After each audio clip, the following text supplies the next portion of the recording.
नमस्कार, बाजार आज और कल में आप सभी का स्वागत है। मैं हूं स्वाति रायना। इस शो में बताएंगे बाजार में आज का पूरा एक्शन, साथ ही शेयरों में कमाई के शानदार मौके, ये भी जानेंगे। व्हाट्सएप कर सकते हैं अपना सवाल, हमारा नंबर है 9582222266 और साथ ही आप हमें फेसबुक पर @ZEE बिजनेस ऑनलाइन, ट्विटर पर @ZEE बिजनेस पर अपने सवाल भेजें #बाजार आज और कल लिखकर।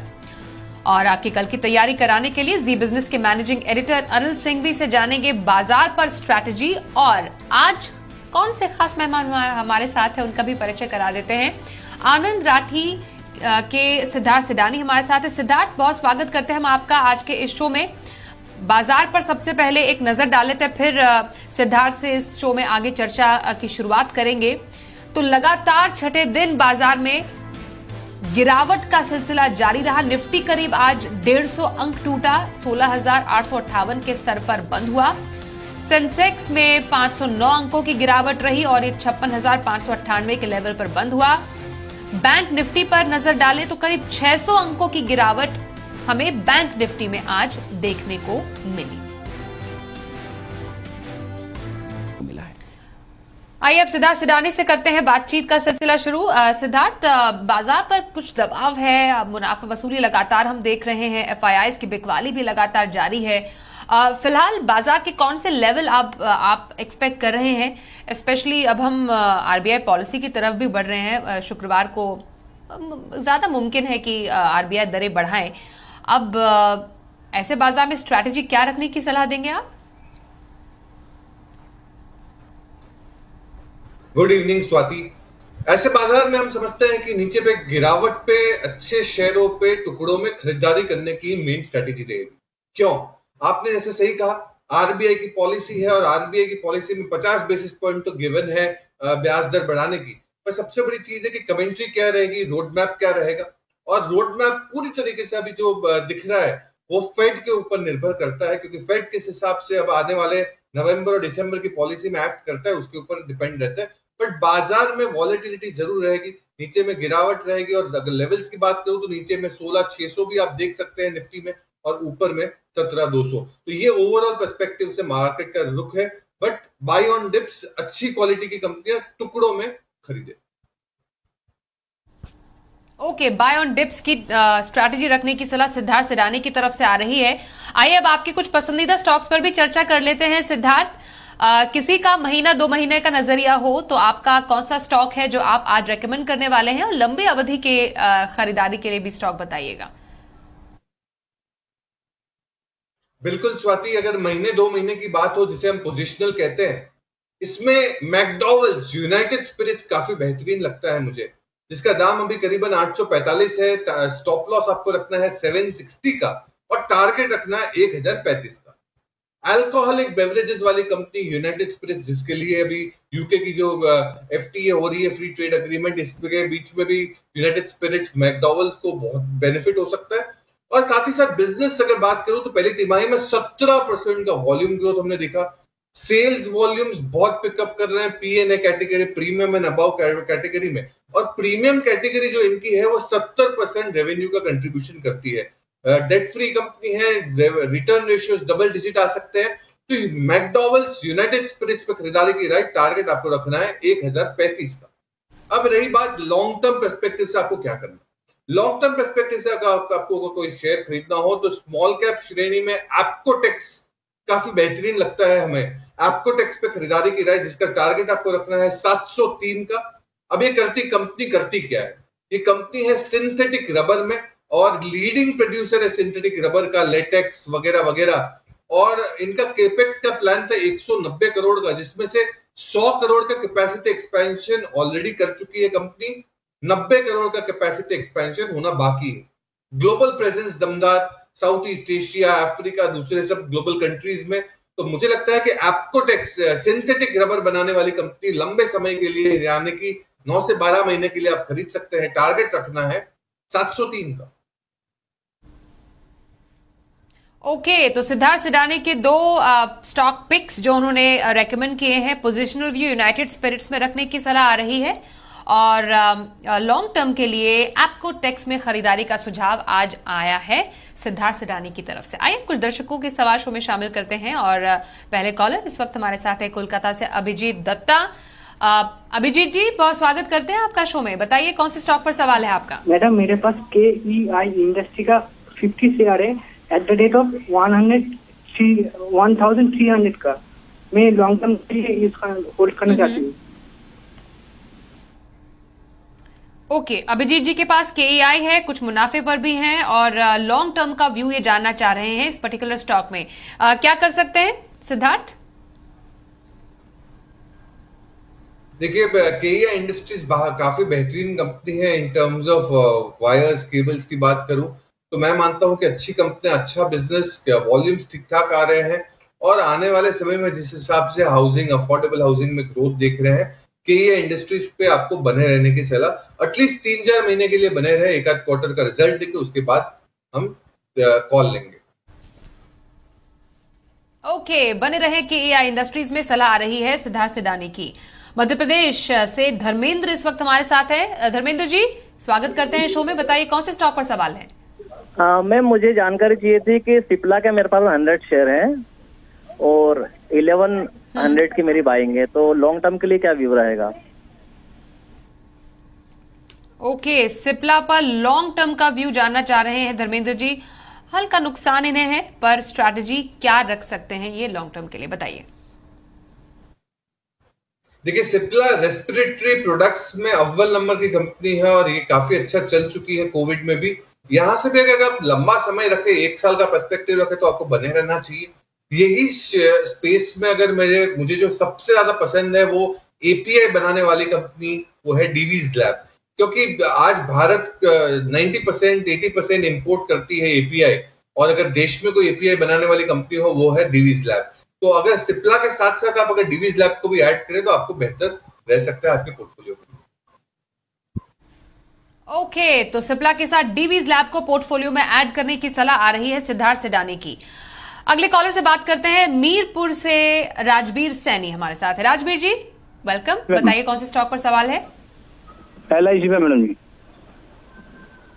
मेरे ओके, क्या लेवल्स हैं?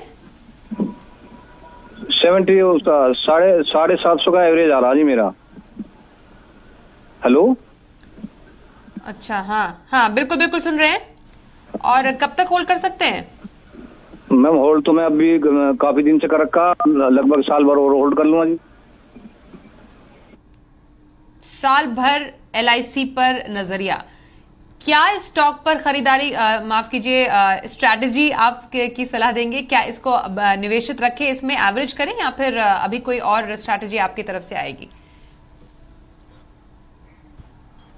देखिए, एवरेज करने की सलाह नहीं रहेगी स्वाति। मैं मानता हूं कि आपने ले रखा है ऊपर के दाम पे, आपको बने रहना चाहिए। और अगर यही श्रेणी में जो स्पेस में प्राइवेट कंपनी जो मुझे सबसे अच्छी पसंद आती है वो है HDFC लाइफ। इसमें आपको एक मोमेंटम जरूर बन सकता है, बट अभी पूरा ही इंश्योरेंस समूह थोड़ा सा कमजोर है, तो HDFC लाइफ को भी लंबे समय के लिए आपको लेने की सलाह रहेगी। ओके, HDFC लाइफ में खरीदारी का मौका आप तलाश सकते हैं, ऐसा सिद्धार्थ सिडानी की तरफ से राय आ रही है आपके लिए। चलिए एक और कॉलर से बात करें। हमारे साथ बीकानेर से जगतार सिंह है। जगतार जी, स्वागत करते हैं। बताइए आपका कौन से स्टॉक पर सवाल है? नमस्कार मैडम जी, मेरा चंबल फर्टिबल है। ओके, और चंबल फर्टिबल के 100 शेयर है मेरे पास और 346 रुपए की खरीद है मैडम। हाँ। तो 1 साल तक रखने का इरादा है, तो आप बताइए मैम। ओके, फर्टिलाइजर स्टॉक में क्या व्यू है आपका सिद्धार्थ? स्पेशली चंबल फर्टिलाइजर, इसमें कुछ नुकसान इन्हें जरूर है, पर 1 साल के नजरिए के लिए क्या खास स्ट्रैटेजी इनको देंगे? देखिए, स्ट्रैटेजी चंबल फर्टिलाइजर की ये रहेगी कि आप एवरेज भी कर सकते हैं ये दामों पे। अच्छी कंपनी है, टर्न अराउंड हो सकती है, अच्छा बिजनेस हो सकता है, फर्टिलाइजर स्पेस अच्छा करता है। साथ ही साथ मुझे एक कंपनी ऐड करने बहुत जरूरी लगती है यहाँ पे, और वो है एग्रोकेमिकल, क्योंकि जुड़ा हुआ बिजनेस है एग्रोकेमिकल, एग्रीकल्चर से जुड़ा हुआ बिजनेस है। UPL, उसमें एक कंपनी जो मुझे बहुत पसंद आती है, निफ्टी 50 की कंपनी है, मजबूत बड़ी कंपनी, एक्सपोर्ट्स दमदार, ग्लोबल बिजनेस बहुत अच्छा, तो UPL भी साथ साथ में आप ले सकते हैं। ओके, तो चंबल फर्टिलाइजर के साथ यूपीएल लिमिटेड में खरीदारी की सलाह। ये इसको एक ऐसा स्टॉक है एग्रोकेमिकल स्पेस का जिसको आप अपने पोर्टफोलियो में शामिल कर सकते हैं। ये राय रही हमारे एक और कॉलर के लिए। कानपुर से प्रभात कुमार हमारे साथ है, उनसे भी करते हैं बात। प्रभात जी, स्वागत करते हैं। बताइए कौन से स्टॉक पर सवाल है आपका? मैम, मेरे पास 2 स्टॉक हैं। एक मुझे पहले तो जानकारी लेनी है विप्रो पर, दूसरी एलेम्बिक फार्मा पर। ओके, और क्या विप्रो पर क्या है आपकी खरीद?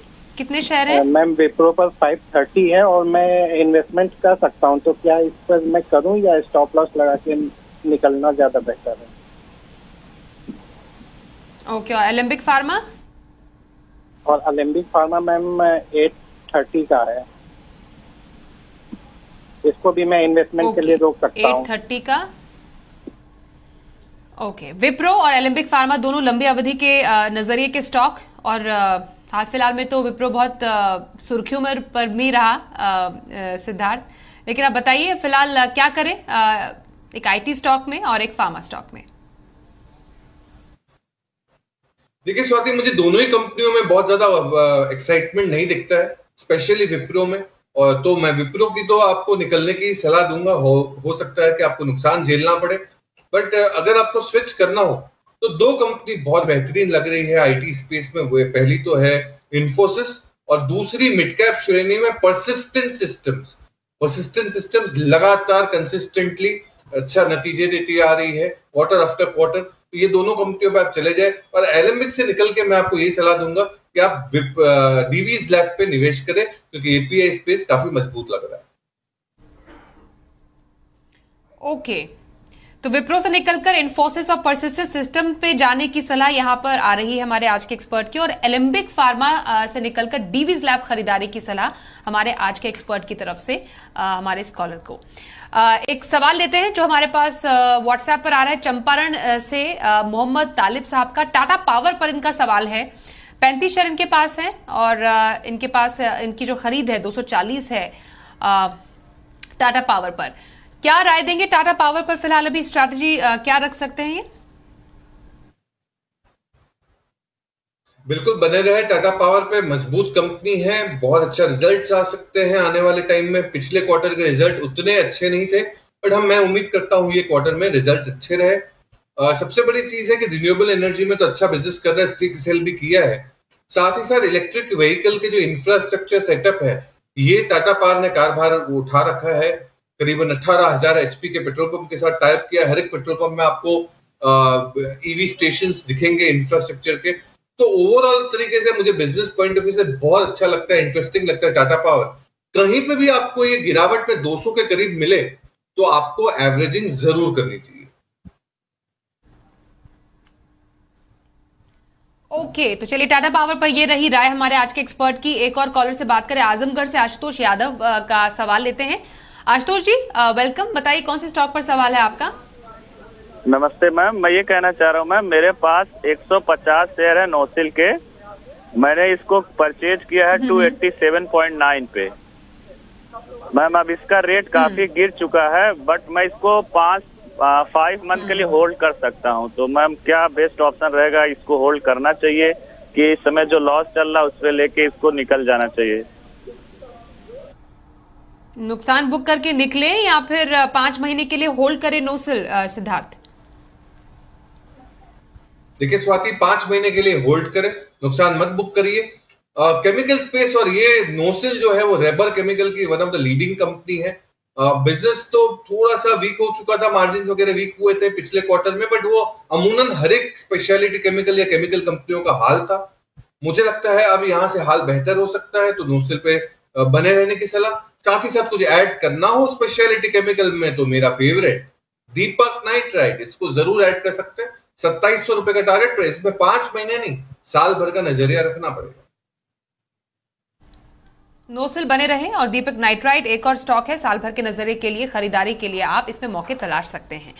आइए एक ब्रेक के लिए रुकते हैं। ब्रेक के बाद कल की ऑप्शन स्ट्रैटेजी पर भी करेंगे चर्चा। हमारे साथ होंगे मोतीलाल ओसवाल के चंदन तापड़िया।